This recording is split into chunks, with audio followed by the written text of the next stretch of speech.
अस्सलाम वालेकुम रहमतुल्लाहि व बरकातुहू। पार्ट वन आपके सामने वीआईपी प्रोटोकॉल के हवाले से पेश किया, जो अल्लाह की ज़ात और बंदे के रिश्ते के हवाले से।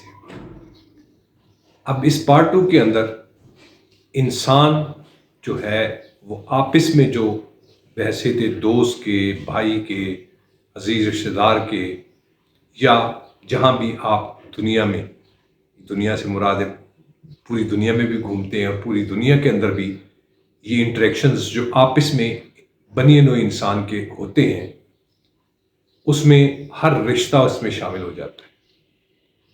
और हर उस रिश्ते की सबसे बड़ी जो अहमियत होती है कि उस रिश्ते के अंदर आप एक दूसरे को किस कदर एहतराम के रवैये के साथ मिलते हैं, तो उस ही बुनियाद के ऊपर आपके ये रिश्ते भी मजबूत होते हैं, ताल्लुक भी मजबूत होते हैं। और उसके साथ चूंकि ताल्लुक और जो रिश्ते मजबूत होते हैं, तो उसकी बुनियादी जो बेसिक मजबूती की वजह है वो है प्यार, मोहब्बत और एहतराम।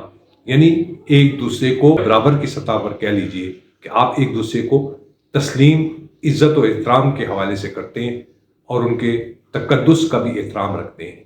दूसरी, उस ताल्लुक के एहतराम को दोनों तरफ से तस्लीम किया जाना, उसकी बुनियाद पर यह चीज़ बनती है।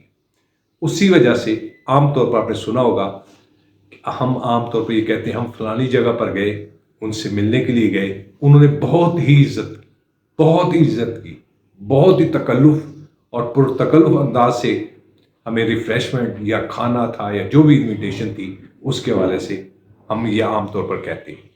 इसी तरीके से जब कोई एक शख्स दूसरे शख्स का काम करता है और काम करने के अंदर कोई किसी किस्म की लालच या किसी किस्म की तमा नहीं होती, बल्कि इखलास और प्यार के एहसासात के साथ जब काम करते हैं, तो ये एक वही प्रोटोकॉल वाले जो अल्फाज हैं जो मैं इस्तेमाल कर रहा था, वो इसके अंदर आकर एक किस्म के उसका एक इंटरप्रिटेशन करते हैं या दूसरे अल्फाज में उसकी तशरीह करते हैं।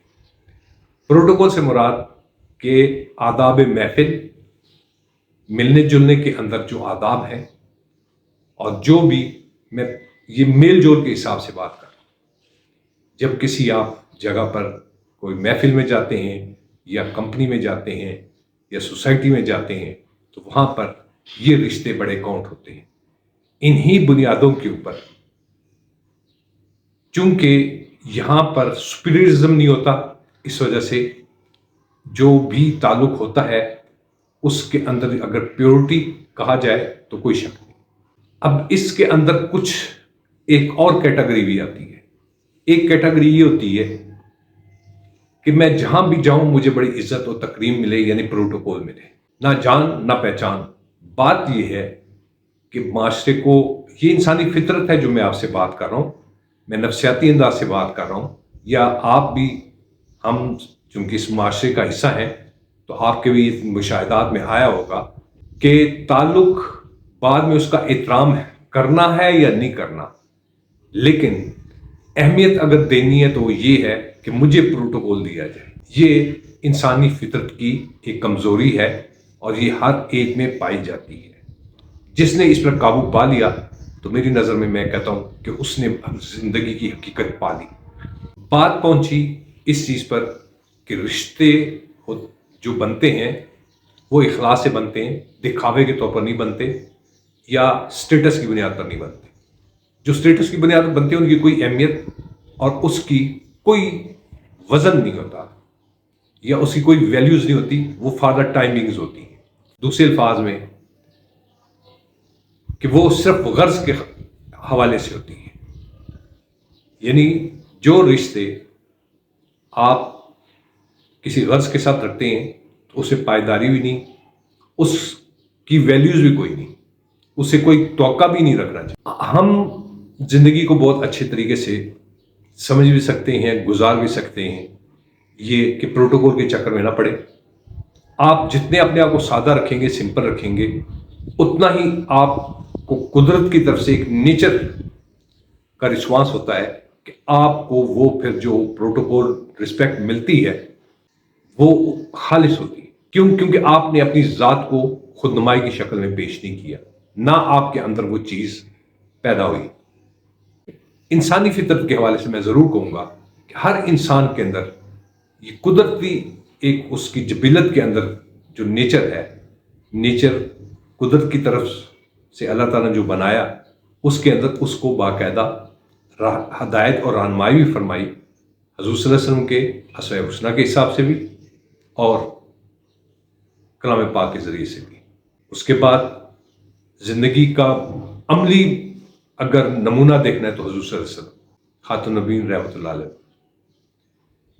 اب پروٹوکول یا سب سے بڑا پروٹوکول اگر کہا جائے کہ جو قدرت اور اللہ کی ذات پاک نے دیا ہے، تو سب سے اعلیٰ اور عرفہ جو پروٹوکول اللہ کریم نے دیا ہے تو وہ حضور صلی اللہ علیہ وسلم کو جو عطا کیا ہے، تو ایسے ہی تو نہیں کہا جاتا کہ تمام انبیاء کرام کے سردار خاتم النبیین کہ ان کے بعد کوئی نبی نہیں۔ اس سے بڑا پروٹوکول میری نظر میں جو میں سمجھتا ہوں دینی اپنے حساب سے، آپ بھی میرے ساتھ اتفاق کریں گے، اس سے بڑا پروٹوکول کسی آپ کے مشاہدے میں نہیں ہوگا۔ پھر ایسا پروٹوکول کہ 5 وقت کی نماز بھی اگر ہے تو اس میں بھی حضور صلی اللہ علیہ وسلم اللہ کی ذات پاک کے محبوب جو پروٹوکول ان کو ملا ہے آپ کے سامنے ہے۔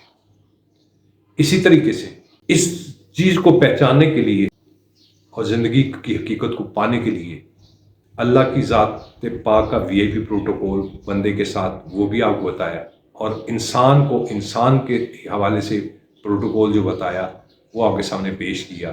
اس میں دین ہمیں کیا سکھاتا ہے؟ خود نمائی سے اجتناب۔ یہ ہم نے فیصلہ کرنا ہے کہ اس جبلت کے اوپر قابو کس طرح پائیں۔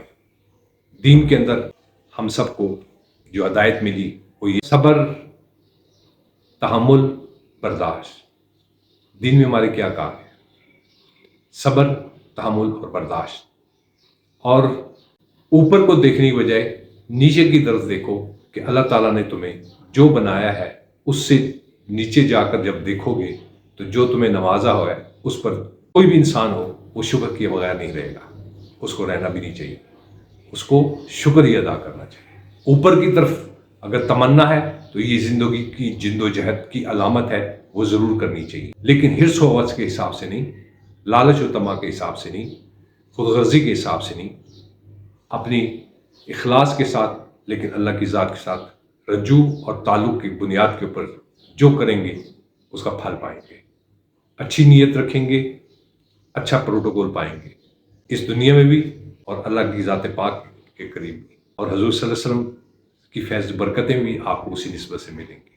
آخر میں آپ کے سامنے یہ جو ویڈیو پیش کی، یہ میرے اپنے تجزیات ہیں کہ انسان زندگی جب گزارے تو کیسی گزارے۔ گزارنے والی پروٹوکول والی اگر زندگی ہے تو اس کا نام ہے عاجزی، انکساری اور اللہ کے حضور سجدہ ریزی۔ یہ ہے پروٹوکول والی زندگی، اور قدرت پھر آپ کو اپنی نیچر کی طرف سے یعنی اپنی طرف سے جو آپ کو پروٹوکول عطا کرتی ہے، عزت و احترام عطا کرتی ہے، مقام عطا کرتی ہے، وہ آپ کے مشاہدے میں ضرور ہوگا۔ آخر میں اجازت چاہتا ہوں۔ السلام علیکم ورحمۃ اللہ وبرکاتہ۔